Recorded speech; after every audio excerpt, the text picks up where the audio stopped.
What's up kabisdak? Kumusta? How is you? For today's activity, there will be a short explanation about motor control circuit, forward and reverse wide delta connection. The first magnetic contactor is used for forward direction, and the second magnetic contactor is for reverse direction, and the third magnetic contactor is for delta connection. And for 10-pin relay is used for temporary Y connection which is allowed in practice, but a magnetic contactor is used for the actual based on a standard.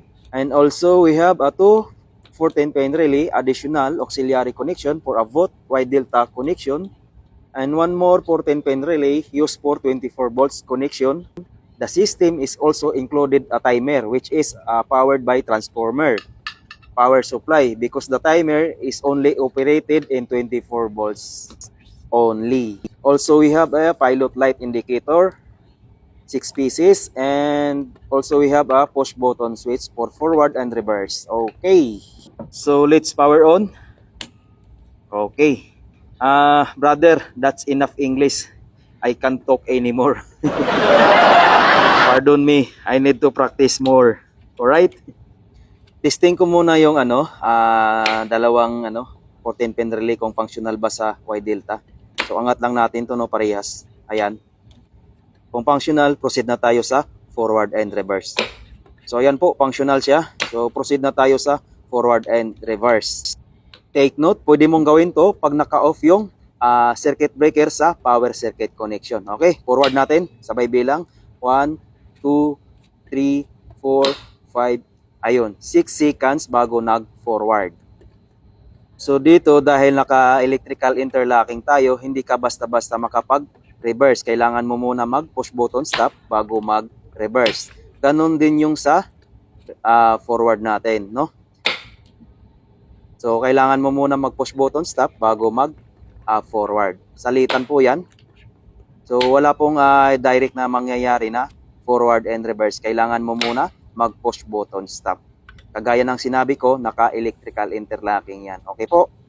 So ayun, functional yung ating forward and reverse Y delta connection.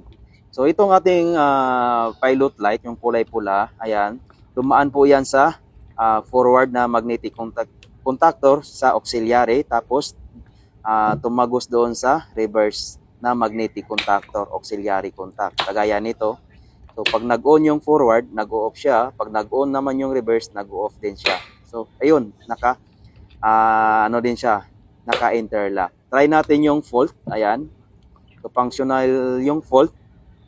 So pag pinindot natin yung push button, hindi basta-basta mag-on yan, no? Kahit anong gawin natin diyan dahil nag-fault yung ating overload relay. So reset muna natin bago tayo makapag-forward and reverse. Okay po, pero pag nangyari pag nangyari yung tripping system ng overload relay, syempre magdadalawang isip ka na bago mo siya i-reset at bago mo siya i-operate ulit.